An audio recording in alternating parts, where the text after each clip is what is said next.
UPPCS के प्रस्तावित और संभावित 12 अक्टूबर को 2025 के प्रारंभिक परीक्षा के तैयारी के सिलसिले में बहुत बार ये प्रश्न होता है कि किन बुक्स को या किन गाइड्स को रेफर किया जाए।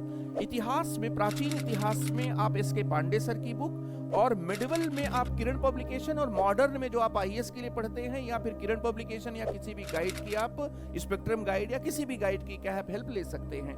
ज्योग्राफी में आपको एनसीईआरटी, खुल्लर की किताब, और इसके साथ ही क्या है कुछ चैप्टर्स अगर आप प्रोफेसर सबिंद्र सिंह के भी यूपीपीसीएस की विशेष प्रश्नों की जो अपनी प्रवृत्ति होती है उसको ध्यान में रखकर अगर आप कर लें तो बहुत आप बेहतर स्थिति में होंगे।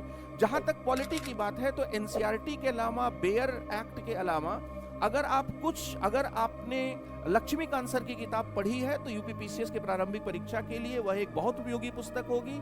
इसके साथ ही अगर हम लोग कुछ चैप्टर्स डीडी बसु और सुभाष कश्यप के भी कर लेते हैं तो यूपीपीसीएस के कुछ सवाल वहां से सीधे सीधे उठाए जाते रहे हैं और वह एक प्रामाणिक पुस्तक है, वहां से भी आपको क्या है बहुत हेल्प मिलेगी। इकोनॉमी का जहां तक प्रश्न है तो इकोनॉमी के जो ज्यादातर सवाल होते हैं वो आंकड़ों से संबंधित और अद्यतन चीजों से जुड़े हुए होते हैं। तो एनसीईआरटी से कुछ चैप्टर्स के राजकोषीय और वित्तीय मामलों के कॉन्सेप्ट्स को क्लियर करने के बाद अगर आप प्रतियोगिता दर्पण के अतिरिक्तांक के मदद से अपने आप को अद्यतन बना लेते हैं तो आपको वहां किसी भी प्रकार की कोई असुविधा आने वाली नहीं है। इस विषय में आप परीक्षा वाणी या घटना चक्र की भी मदद ले सकते हैं। साइंस के लिए आप परीक्षा वाणी की मदद ले सकते हैं, एनसीईआरटी की मदद ले सकते हैं, और घटना चक्र भी इस विषय में उपयोगी होगी। इन्वायरमेंट की अगर हम लोग बात करें तो इन्वायरमेंट में आप एनसीईआरटी के साथ साथ क्या है आप घटना चक्र या परीक्षा वाणी की मदद लें और पीवाईक्यूज को लगाएं। यूपी स्पेशल की जहां तक बात है तो उत्तर प्रदेश 2024 सूचना और जनसंपर्क विभाग के द्वारा जो प्रकाशित जो एक ग्रंथ आता है उस ग्रंथ को आप आधार बनाएं, और सबसे बेहतर होगा कि आप हमारे टेस्ट सीरीज के उन टेस्ट को बिल्कुल लगाएं जिससे प्रश्न जो है उत्तर प्रदेश 2024 के सूचना और जनसंपर्क विभाग के ग्रंथ से क्या है लिया गया है। करंट अफेयर्स की जहां तक बात है तो प्रतियोगिता दर्पण अभी भी इस मामले में उत्तर प्रदेश के एग्जाम के लिए बहुत उपयोगी पत्रिका है, और घटना चक्र की जो किताबें आती हैं वो भी क्या है इस विषय में बहुत उपयोगी हैं। जहां तक सीसैट की बात है तो आप मैथ्स के लिए आर.एस. अग्रवाल से अभ्यास कर सकते हैं।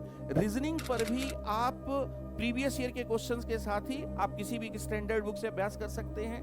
कम्युनिकेशन स्किल, संचार कौशल पर हम लोगों ने एक किताब पब्लिश की है, उसकी मदद आप ले सकते हैं जिसका नया संस्करण आने वाला है। डिसीजन मेकिंग को भी थोड़ा बहुत पढ़ के जाना चाहिए क्योंकि वहां पर कई बार थ्योरेटिकल क्वेश्चन होते हैं। सामान्य हिंदी की अगर हम लोग बात करें तो हरदेव बाहरी की किताब अभी भी प्रामाणिक और स्तरीय किताब है, और जब भी कोई प्रश्न को लेकर कोई भी महत्वपूर्ण कोई विवाद होता है तो वहां पर प्रामाणिक और स्तरीय पुस्तकों को ही लिया जाता है, तो हरदेव बाहरी की आप मदद ले सकते हैं। और अगर आप ऐसा करते हैं तो उत्तर प्रदेश लोक सेवा आयोग का एग्जाम आपके लिए लाट और ललाट का, कठिनाई और सरलता के स्तर का, सीटों के कम होने और ज्यादा होने के जो चिंतनीय विषय हैं उन चिंतनीय विषयों से प्रभावित नहीं होगा और आप मुस्कुराते हुए 12 अक्टूबर को बाहर निकलेंगे। धन्यवाद।